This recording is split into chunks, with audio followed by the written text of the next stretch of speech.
तो एक तरफ तालिबान काबुल में नई सरकार बनाने की तैयारी कर रहा है और दूसरी तरफ तालिबान के मुखालिफ ग्रुप उसके खिलाफ जंग छेड़ने की तैयारी कर चुके हैं। अफगान फौजी पंजशीर में तालिबान के खिलाफ इकट्ठे हो रहे हैं। दूसरी तरफ तालिबान मुखालिफ एक कमांडर ने 3 जिलों को तालिबान से आजाद करवाने का दावा किया है।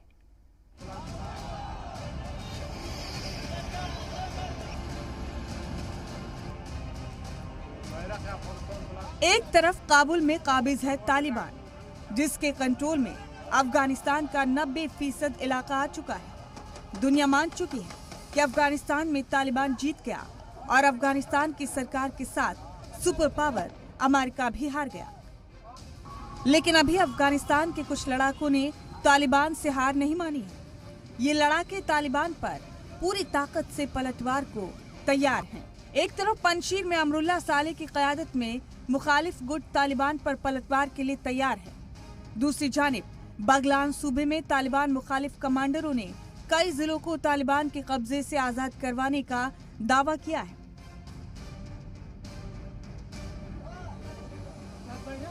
इन तस्वीरों को देखिए, कंधे पर हथियार और कपड़ों को देखकर आपको भले ही लगे कि ये तालिबान है, लेकिन असलियत में ये तालिबान के सबसे बड़े दुश्मन हैं, जिन्होंने तालिबान को पीछे धकेलना शुरू कर दिया है। और इसी का नतीजा है कि अफगानिस्तान के बगलान सूबे के कुछ इलाकों में फिर से अफगानिस्तान का झंडा शान से लहरा रहा है।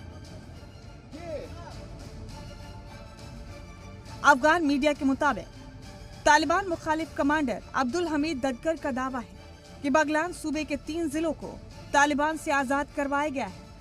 तालिबान के खिलाफ लड़ाई जारी रखेगा मुखालिफ गुट। एक तरफ अफगानिस्तान में तालिबान के मुखालिफ गुट मैदान में उतर गए हैं, दूसरी जानिब तालिबान अफगानिस्तान में सरकार बनाने की तैयारी कर रहा है।